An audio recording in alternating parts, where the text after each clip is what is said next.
Hi, everyone. This is Jack Allwild with another money episode. Today we have returning guest Cori Arnold. She is at I am Cori Arnold on X. That's Cori spelled Cori.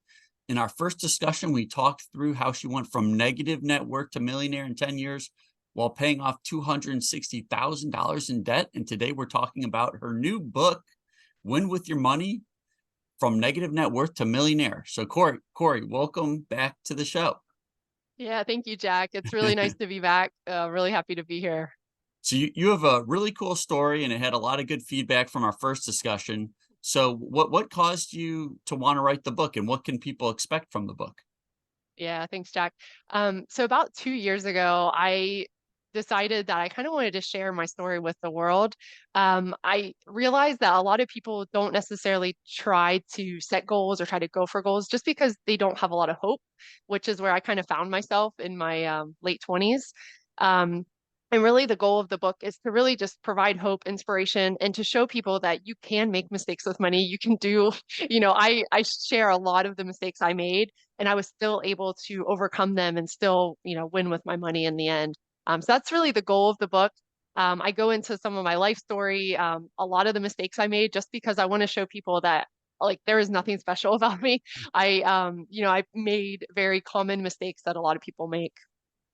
Awesome. And you mentioned I looked up the summary on Amazon. You do mention like there's two turning points where you kind of figured it out. Why don't you go through those? Sure. Yeah. Yeah, so those two turning points are really, I mean, I'm so thankful that I had those two turning points. They were kind of like my bottom or, my very frustrating moments.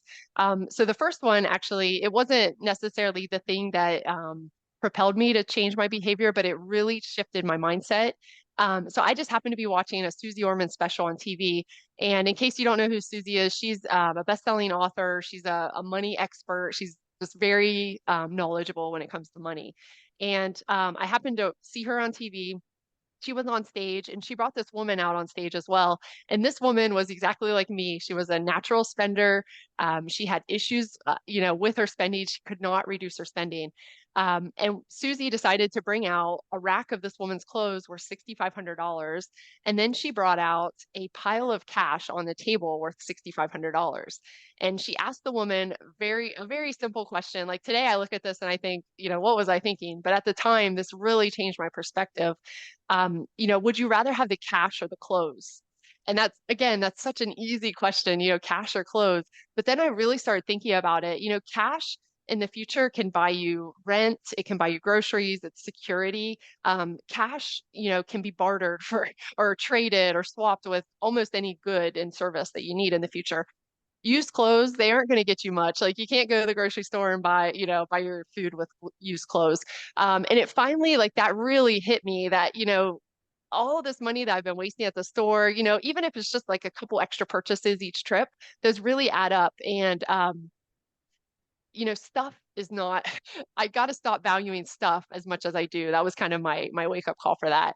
Now, so that was my first turning point. The second one was a bit more physical. So prior to this, I had calculated my net worth. I had my assets all listed. I had my debts listed. The one step I didn't do, which I decided to do this day, was actually calculate the amount of interest I was paying every year. So what I did was I just took my list of debts, I added the interest rates of each account by the debt, and I multiplied. It's a very simple equation. Multiplied the interest rate times the total debt balance, and I got my annual interest. Um, and I realized I was paying like almost $16,000 a year in interest. And this was my wake up call. Just to give you a little context, I was taking home about 48 to 50,000 at this point in my life. That was my take home income. And 16,000 divided by 48 is one third. So 33% of my paycheck was going straight to interest. And I finally realized like I am never going to retire early. I'm never going to be wealthy if 33% of my money is going toward interest. So that one actually, and the reason I say it was physical is because it actually made me physically sick. Like I realized how much money I was throwing away at interest, and that was the wake up call. That's really what made me change my behavior. Now that 16K, I think you kind of broke it down on our first discussion, but can you just give the listeners like what that actually was backing? Sure. Yeah, sure. So roughly 2000 was actually my primary residence. So that was that probably Mhm. wasn't the worst thing. 2000 was a rental property that I had, which in the end was not a good investment for me. Let's see. I think about 5 to 6 thousand was student loan interest. And I had at the time my total debt was 260,000, 140 of it was student loans. So that was really the biggest portion. And then the remainder was credit cards. So I had about $22,000 on credit cards, which most of my credit cards at the time were charging me like 13 to 19% interest. So it was ugly to say the least. And I guess you're not necessarily saying all debt is bad, but so what do your interest payments look like today, and how, like, yeah, what Yeah. are like useful debts you have, and do you have any Sure, bad sure. debt now? Yeah, so actually I kind of describe in the book kind of how I feel. Like I describe the debts in a way that I don't think other people have necessarily heard. So there's regressive debt and there's progressive debt. So regressive debt, just like it sounds, it takes you backwards. This is debt on depreciating items. So your car, credit cards, personal loans, it's things like that where you buy something, let's say it's a car, you're paying interest on the car, but then at the same time, your car's depreciating. So you're losing value in the car. So you're actually getting penalized twice when you have regressive debt. Um, Progressive debt, on the opposite term, is it's debt on appreciating assets. And for the most part, it's debt on real estate.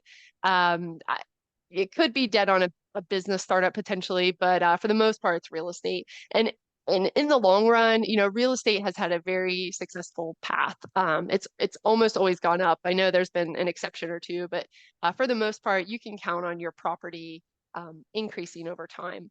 So that's kind of how I see it in my brain. I see progressive, regressive. Now, this is kind of funny. So because I think I had this horrible, like this horrible experience where I realized how bad, of a hole I was in because of this debt.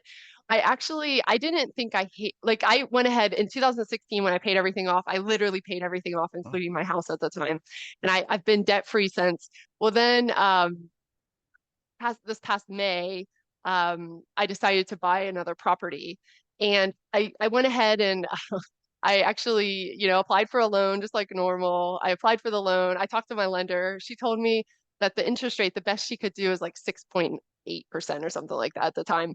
And so I was like, okay, I'll deal with that. Well, then, like, the more I thought about it, I thought, oh my gosh, like, I do not want to go in debt. So I think this is a personal thing. I don't necessarily recommend this to everyone else.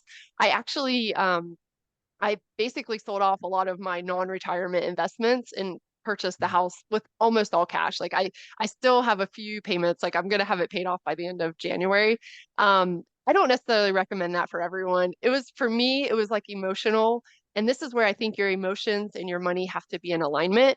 Just the thought of going into that much debt again and paying that much interest again, like it made me sick again. So for me, it's a personal choice. I took out a much lower mortgage and then, I basically depleted my investment account. I don't necessarily recommend that for everyone. It kind of depends on the situation. Uh, but, but yeah, I don't necessarily think real estate debt is a bad debt, by the way. mhm. Awesome. So that's interesting. Yeah, I mean, personal finance is very personal, and Yeah, each person's got to figure out what works for them and what they're comfortable with handling emotionally. yeah, So, exactly. Yeah. yeah, 6.8%. Yeah, because like if you had a fully paid off house, would you then go mortgage your house? That's kind of another way to look at it, I suppose. Exactly. Exactly. So, So I'm okay. Like part of me is like kicking myself because I saw some of the things that happened over the summer with the market, but I couldn't have predicted that. So I'm okay with my decision. okay. So in the book, you kind of give like a path towards financial independence. Like what would you say are like some of the stages towards financial Yeah, good independence? question. Good question. Yeah. So I break the book down into 5 stages. And like you said, personal finance is very personal. It's about your emotions with money, how you feel. You do not want to do anything that makes you feel at risk or vulnerable because then you're going to have a negative, a feeling associated with your money. So I totally agree with you on that. Um, yeah. So the 5 stages, the first one is actually mindset. So, there's 3 chapters about perspective, goals, emotions. We are such emotional beings, and that's really why we get into trouble with our money. You know, when you think about like the money steps, it's very easy, right? Spend less than you make, invest a little bit of every dollar you earn. Very two, like if you just do those two steps, you're going to be fine financially.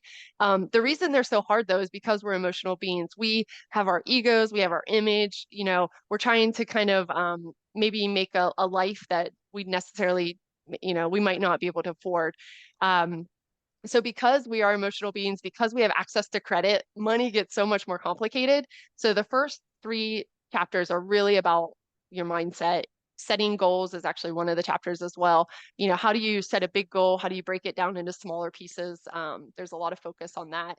And then the other four sections are the next one is regressive debt. So it's all about debt hacks, strategies, tips. How do you pay off your debt, your regressive debt? So again, that's the debt that takes you backwards.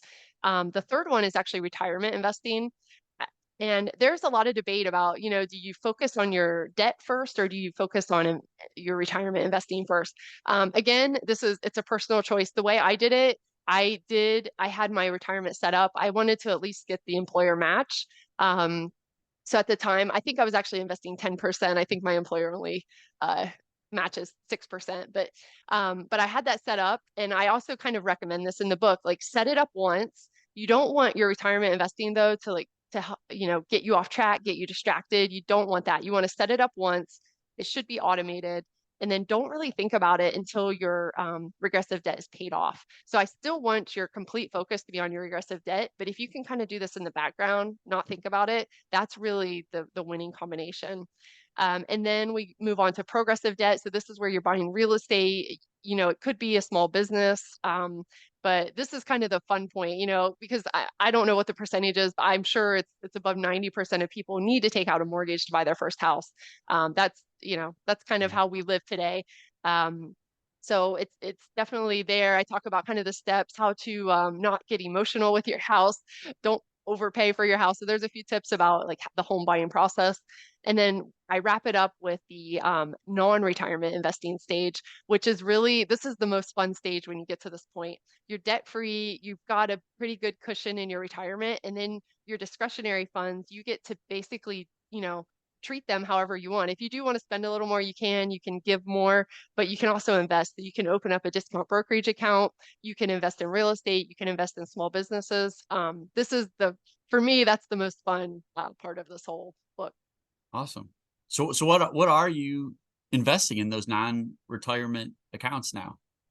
Yeah, so Um, I I have two properties now. So that's got and it's funny. I was actually talking to a friend a couple weeks ago, and she definitely thinks very differently than me, and she has also been pretty successful with her money.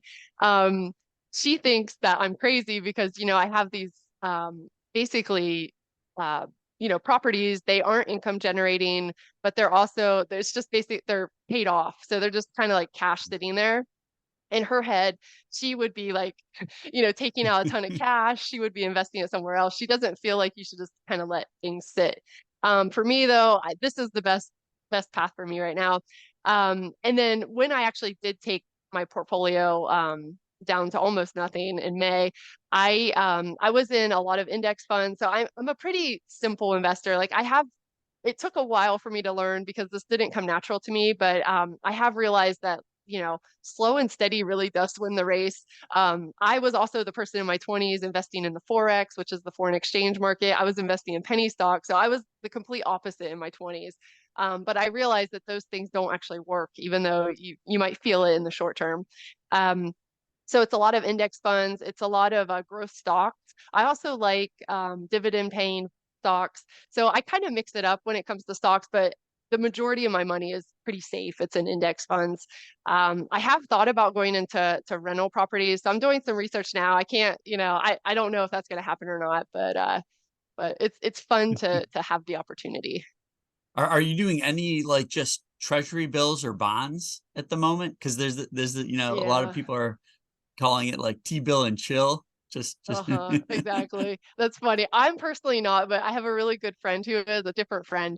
I'm not sure how much money she's got in her discount brokerage account, but she's literally just buying CDs from them and they're paying like 5%. Yep. And she just keeps rolling over like 3 month or 6 month CDs.